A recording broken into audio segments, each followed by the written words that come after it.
বাড়িতে সাপ বেরোবে? কি বলছো তুমি, বলো তো? একটা ছেলে যদি আমাকে 25 বছর আগে প্রপোজ করে থাকে, তাহলে আমার দোষটা কোথায়? নিশ্চয়ই শুধু প্রপোজে আটকে থাকেনি পুরো ব্যাপারটা অনেক দূর এগিয়েছিল। এই ইতিহাস যদি আমি আগে জানতাম, আর যদি জানতাম যে এইরকম একটা মেয়েকে আমি বিয়ে করছি, তাহলে হারগিজ তোমায় বিয়ে করতাম না। এখন যখন বিয়েটা করে ফেলেছো, আর কি করবে বলো? আমাকে ঠকানো হয়েছে, তোমরা ঠকিয়েছো আমাকে, আমার ফ্যামিলিকে, তোমরা পরিবার শুদ্ধ আমায় ঠকিয়েছো। মোটেই না, কেউ তোমাদের ঠকায়নি। তোমরা সবকিছু দেখে শুনেই নিয়েছিলে। আর অন্তরা কিন্তু তোমাকে পরিষ্কার বলেছে যে ওই জিএসকে দেখলেই আমি একেবারে উল্টো দিকে হাঁটা দিতাম। হ্যাঁ, প্রথম হয়তো উল্টো দিকে হাঁটা দিতে, তারপরে একসঙ্গে একদিকে হাত ধরাধরিকে হাঁটতে যেতে। কফি হাউসে কফি খেতে যাওনি? নিশ্চয়ই গেছো। এই সব কথা বানানো, তোমার কল্পনার কথা বলছো। কিচ্ছু কল্পনা করছি না, যা বলছি একদম ঠিক বলছি। তোমার মুখ চোখ দেখে বোঝা যাচ্ছে তুমি মিথ্যে কথা বলছো। You bloody lying.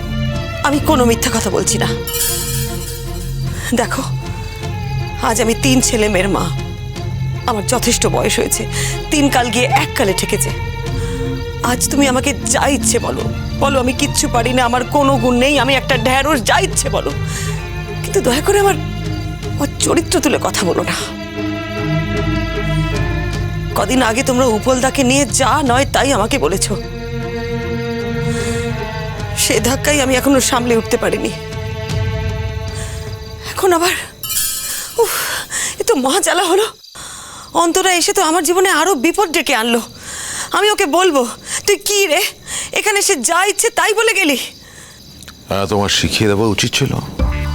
যেভাবে তোমার গোপন কথাগুলো দপদপ করে বলে দিল, ভাগ্যিস এবারে শিখিয়ে দিও, তাহলে বাকি কথাগুলো আর বলবে না। শোনো, আমি জীবনে এমন কিছু করিনি যাতে আমার বন্ধুকে শিখিয়ে পড়িয়ে আমার বাড়িতে নিয়ে আসতে হবে, বুঝেছো? তোমার বন্ধু কিন্তু খুব চ্যাটাং চ্যাটাং কথা বলে। তোমার বন্ধু প্রথমবার আমাদের বাড়িতে এসেছি, অনেক ভদ্রতা করেছি, থাকতে বলেছি, আগামীকাল ইনভাইট করেছি। সে বিদেশে থাকে, আমেরিকায় পড়াশোনা জানা, ভালো চাকরি করে, এসব ভেবে অনেক কনসিডার করেছি। আদারওয়াইজ কি দরকার ছিল? আমার বন্ধু বিদেশে থাকে, আমেরিকাতে থাকে, তাতে তোমার কি? বড় চাকরি করে, তাতেই বা তোমার কি? ও অনেক লেখাপড়া জানা কি জানা নয়, তাতেও তো তোমার কিছু যাওয়া আসা উচিত নয়। কি দরকার? অন্তরা আজ আছে, কাল চলে যাবে। দেখো, তুমি যদি অন্তরাকে আমার বন্ধু হিসেবে সম্মান দিয়ে এ বাড়িতে নিয়ে আসতে পারো, ডাকতে পারো, তাহলেই ডাকো, নইলে তার কোনো দরকার নেই। তারও তো উচিত আমাদের একটু সম্মান দেওয়া।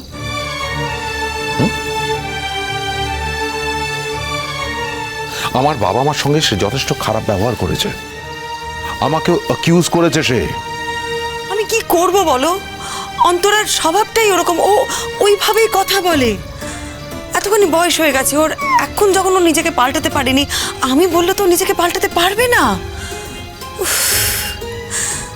আমি একটা কাজ করি, আমি অন্তরাকে ফোন করে বলে দিই যে আমাদের বাড়িতে আর আসার দরকার নেই। হ্যাঁ, সে তো বলবেই। আমি যে তোমার জীবনে কত বড় ভিলেন সেটা প্রমাণ করা খুব সহজ হবে। তাহলে ফোন করে বলে দেবো। আমার মা একটা কথা বলে একদম ঠিক বলে, আর গুণ নেই, ছাড় গুণ আছে। কারণ তো কোনো ভালো করতে পারো না, যত খারাপ গুণ তোমার মধ্যে ভর্তি হয়ে আছে। আমার মধ্যে কি কোনো ভালো গুণ তুমি দেখতে পাও না? পৃথিবীর সব খারাপ গুণ কি শুধু আমার মধ্যেই আছে? হ্যাঁ, তাই দেখি। এই যে তুমি মনে করো না ডাল ভাত রান্না করে বিশাল মহৎ কাজ করছো, সেটা আমার কাছে অন্তত কোনো মহৎ গুণ না, ওসব কিছু নয়। অলরাইট, আমি যদি একদিনের জন্য ডাল ভাত রান্না করা বন্ধ করে দিই, তোমাদের সংসারটা তো অচল হয়ে যাবে। কে বলেছে অচল হবে? কিচ্ছু অচল হবে না, যেমন চলছিল ঠিক তেমন চলবে। মেড রাখবো, সে এসে এইসবগুলো করবে, টাকা দেবো, মিটে যাবে। এত কথার মধ্যেও যেতে হবে না। আর ঘরের মধ্যেও যেখানে সেখানে এসে দাঁড়িয়ে পড়বে না ঘরের বউ হবার অধিকার নিয়ে। ডিসকাস্টিং। এত অপমান করো না মানুষকে। মানুষকে এত অপমান করা ঠিক না। তোমার অপমানে এতদিন আমি কুঁকড়ে যেতাম, ছোট হয়ে যেতাম, কিন্তু আজ আজ তুমি আমার সামনে ছোট হয়ে যাও। তুমি তো আমার স্বামী, তোমাকে অনেক বড় করে দেখি আমি। যতটা বড় তুমি নও, তার থেকে অনেক বেশি। আমার কাছে তোমার মাথাটা ওই আকাশ ছোঁয়া, তাই তোমাকে ছোট হতে দেখলে সব থেকে বেশি কষ্ট হবে আমার।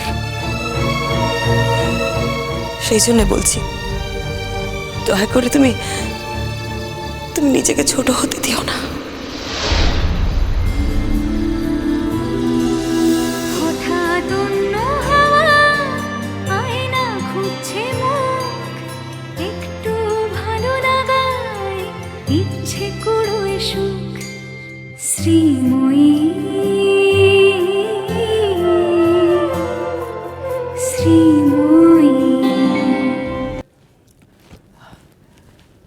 দেখ দেখিনি, বুনিটা এখনো এসে পৌঁছলো না। কি যে করে না, আমার ভালো লাগে না। আরে বুনি তো সকালবেলা টেলিফোন করে বলল ওদের আসতে দেরি হবে, উপলের কি সমস্ত কাজকর্ম আছে না। আমি তো বুনিকে ফোন করে বলে দিয়েছি এবার যেন নাতি নাতনিদের নিয়ে আসে বাবা। আর এবার রোববারও তাদের নাকি আসার সময় হয় না। মামার বাড়ির রাস্তা তো ওরা ভুলেই গেছে। আরে মরে যাবে কিন্তু, আমি বলে দিলাম। আরে আমি নিয়ে যাচ্ছি তো। এই দেখো, শোন শোন শোন, এই কাজ করিস না, করিস না, বাড়াবাড়ি করিস না। ভাববে সবাই বলবে। ডাব্বা খালি এমনি মেজাজ গরম হয়ে গেছে, মেকআপ ঠিক হয়নি। তুই কি করছিস? আচ্ছা আমাকে একটা দে, আমাকে একটা দে, এটা আমি নি। ব্যাস এটা ব্যাস হয়েছে হয়েছে, আর না তুই রাখ। দূর বাবা, এটা কোনো কাজ নাকি? না না না, ঘোড়া দেখলে খোড়া হয়ে গেছে তোমার বাড়ির লোকেরা। ব্যাস শোন না, শোন শোন, ব্যাস ব্যাস আমি ব্যাস, বসবো তুই না, বস না, কত ছাড় না, এটা কোনো কাজ নাকি? কি বৌমা বলি, তোমার আক্কেল বিবেচনা কিছু নেই? ও হচ্ছে আমাদের বাড়ির অতিথি, ওকে দিয়ে কাজ করাচ্ছ? আরে ছিছি, আপনি কি করছেন কি? আপনি এখানে এসে বসুন। ইমা, আমাকে আপনারা অতিথি ভাবছেন ঠিকই, কিন্তু ও তো আমার কলেজের বন্ধু, আমার বেস্ট ফ্রেন্ড। ওর সঙ্গে আমার আতিথেয়তার কোনো সম্পর্কই নেই।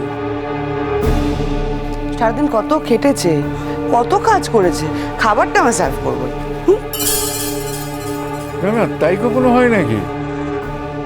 তোমাকে কোথায় আমরা যত্ন করে খাওয়াবো?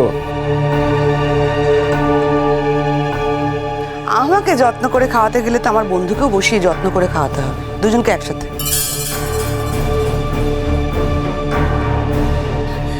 বাবা, ওর কথা কিছু মনে করবেন না, ও এরকম মজা করে কথা বলে সবসময়।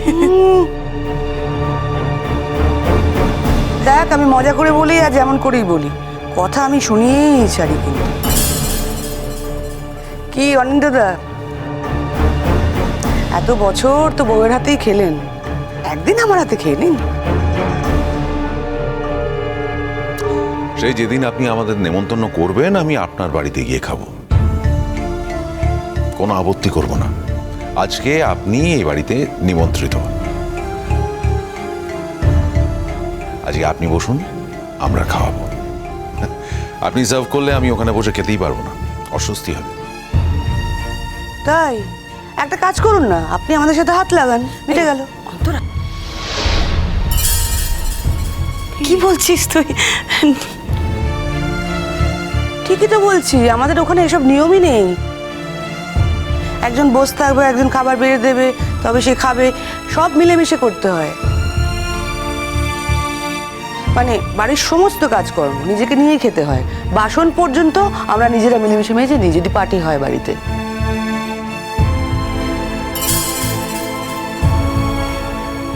মাসি, ওরম করে তাকিয়ে আছেন কেন? সত্যি বলছি, এখন আমার অভ্যেস হয়ে গেছে। থাক মা, তুমি তো বরের সঙ্গেই থাকো না, তোমার অভ্যেস হবে কি করে? একা একাই তো তুমি থাকো বাপু। এটা কোনো কথা মাসি? এখন থাকি না, একটা সময় তো ছিলাম, বহু বছর। তাছাড়া যখন যেখানে যাই সবকিছু আমাদের নিজে নিজে করতে হয়। কেউ গুছিয়ে খাবার দেয় না, আর কেউ পাটরানি হয়ে বসেও পড়ে না খাওয়ার জন্য। শোন না অন্তরা, এদিকে আয়, একটু দরকার আছে, আয়।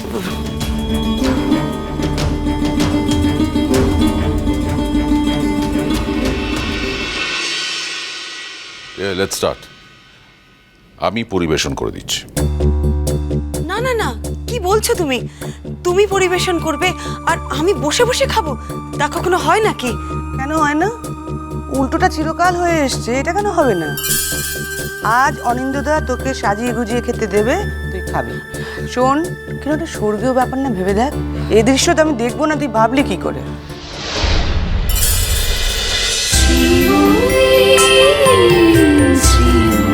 চলো চলো চলো চলো চলো পাল্টাই